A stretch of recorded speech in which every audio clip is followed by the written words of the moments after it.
Hi there, this is a tutorial on how to use my packing list spreadsheet. So first of all, if you are going out of town, traveling, camping, wherever you're going, this is a great spreadsheet to use. You can use this on Google Sheets.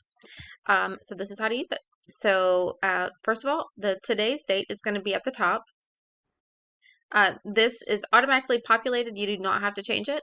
But what you can change is your trip date. So when you have a trip and say your next trip is going to be July 4th, this will automatically calculate the days until your trip. So you can just know that you've got this many days until you have your trip.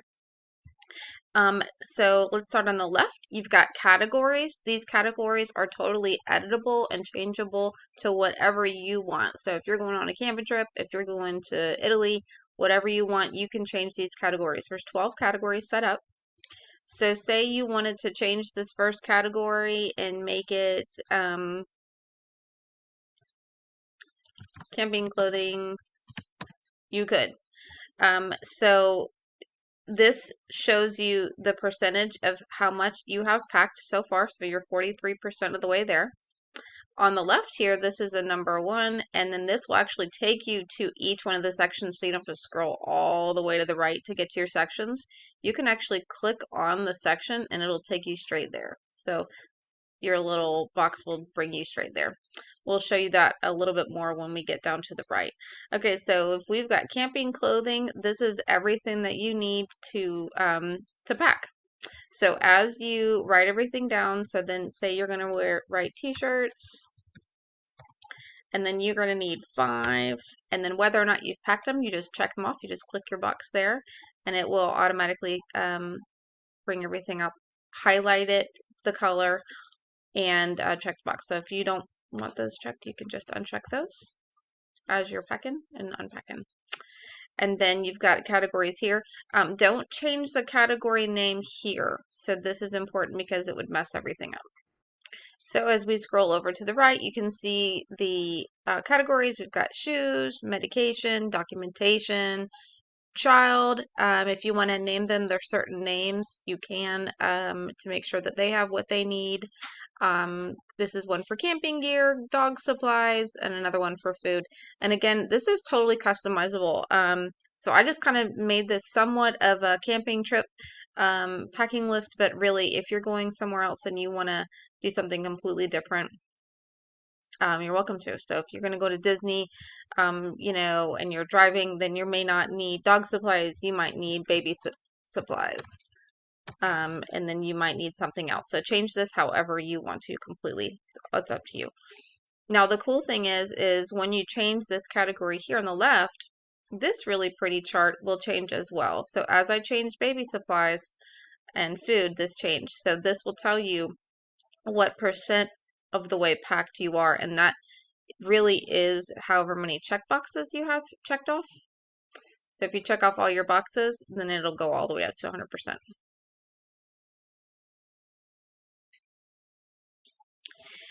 Okay, so then we've got a to-do list here. So if you've got not just your categories and everything you need to pack, you also have a to-do list here. So if you want to do the last minute shopping, check your reservations, get a dog sitter, purchase snacks. I'm a dog lover, so you have to excuse me because that's a huge part of my packing list. And then once you have everything checked off here, you just check them off. And there you go. And then notes here, don't forget to pack important things. Don't forget your passports. Don't forget whatever. This is a great note place here.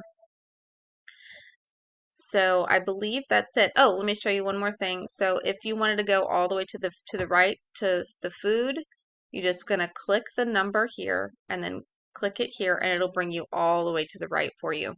And that's perfect and lovely. If you wanted to change your colors, you could. So let me show you that here. So you're going to click on the box here, and then you're going to click the fill color button. And if you wanted to change it to red, you could. Now changing the colors here is also fine. You can change this to a different color. say you wanted it blue, I don't know. And then changing this is a little bit more tricky. So I typically charge, you know, a good $5 to change all your colors for you, but this part is a little bit more tricky. You'd have to go into conditional formatting, and then you've got conditional format rules. And then if you wanted to change the color, make sure just to leave those formulas alone, and then you can change the color there in the drop down box, and then that will change your colors. And then you also need to change, let's see, conditional formatting, custom formula. So there's two different formulas that you'd have to change colors for. And formatting style, custom, and then there's just this fill color box here. So that would change that there. If you didn't like it, there's this undo button here, and you can just undo all of it. Or if you were like, hey, no, I did like it, you just redo it all. So that's kind of how that works there. And then to change the colors of this box, you highlight that, and then you would have to change text color, and it would change your little color box for you. So that's another thing. So let's put it all back pretty. Here we go. Um, if you found me on YouTube, click on the link in the description below to purchase this packing list. If you have any questions, feel free to reach out. And thanks guys so much, and I hope y'all have a good one.